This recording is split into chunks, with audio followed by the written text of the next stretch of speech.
Бенвенути или добро пожаловать в Камергерский переулок в Москве. Улица известна с 16 века, когда между ней и Георгиевским переулком был построен Георгиевский женский монастырь. С конца 19 века устоялось современное название Камергерский по жившим здесь чиновникам, имевших придворное звание камергера. Мы находимся у памятника Станиславскому Немировичу Данченко.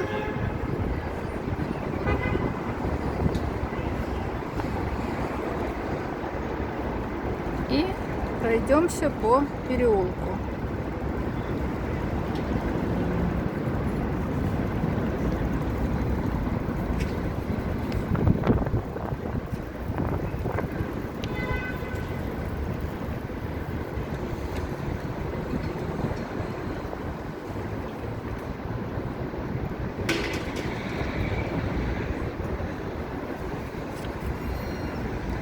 Перед нами доходный дом Толмачевой 1891 года. В 20-х годах в доме находилось кафе «Десятая муза». Здесь собирались артисты, художники, кинематографисты. Бывали Маяковский, Есенин, Брюсов.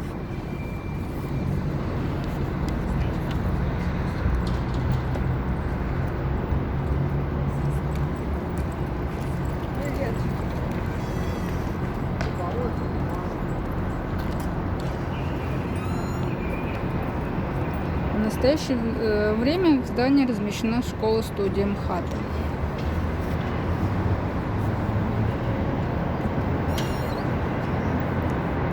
Дом номер 2. Здесь до современного здания находилась усадьба князя Голицына.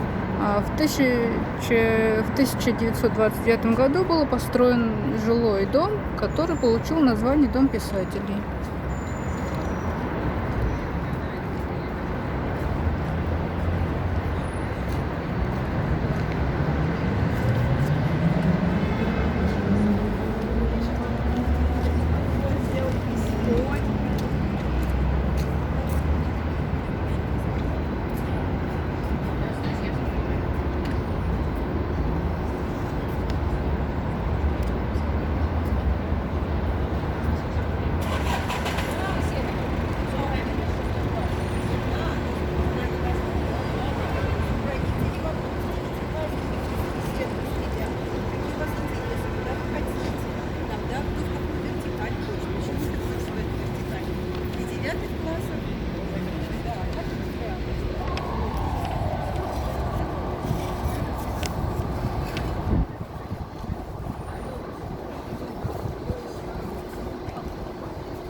Усадьба Адаевского.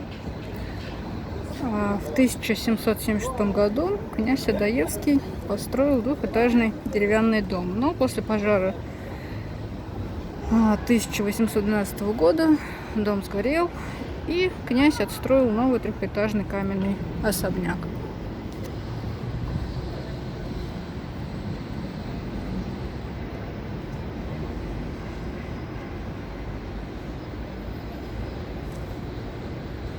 В 1882 году новым владельцем становится купец Леонозов, который перестроил данное здание под театр.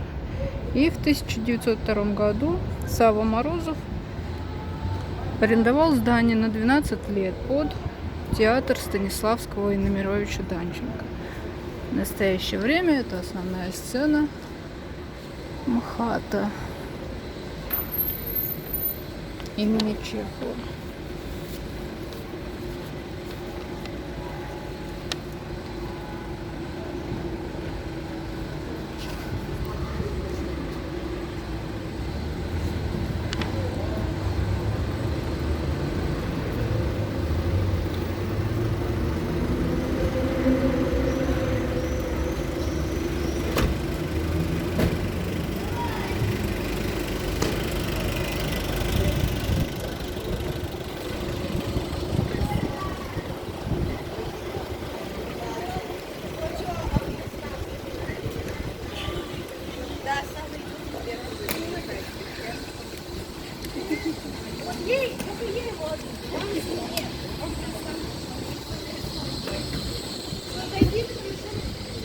в 1000...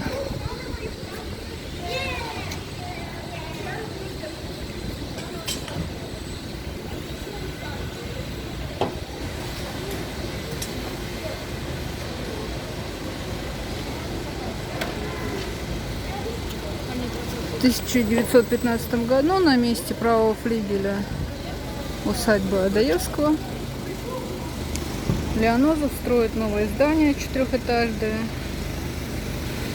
Здание сдавалось в наем. В 1924 году было передано МХАТу. С 1947 года здесь работает учебный театр и музей МХАТа.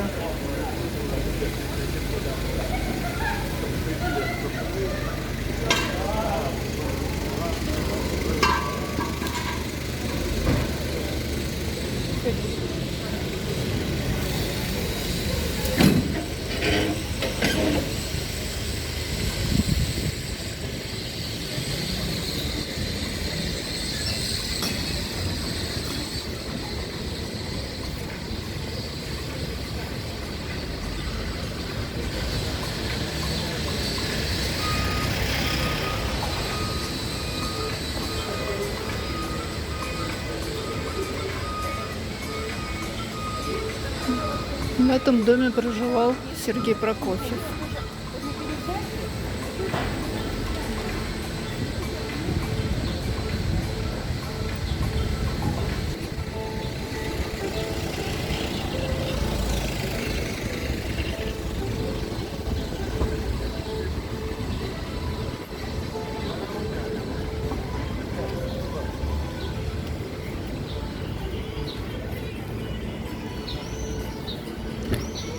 А вот и сам Сергей Прокофьев.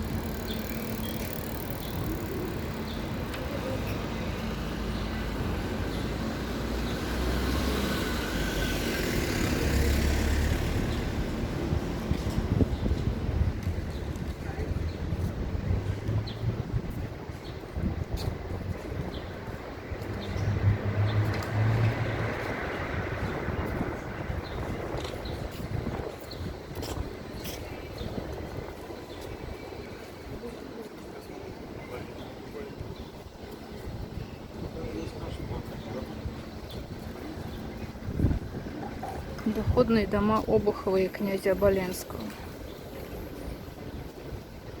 Современное здание построено в 1913 году. В 20-е годы здесь размещался шахматный клуб, в котором прошла первая Всероссийская шахматная олимпиада. В 1920 году победителем стал Алехин.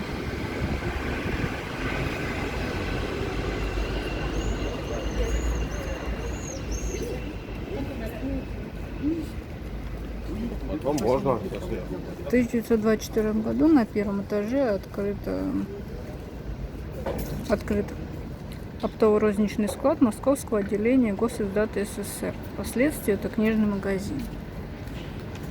С 1936 года он известен как «Просвещение», с 1945 года «Педагогическая книга». В доме проживал певец Собинов, писатель Лев Косиль.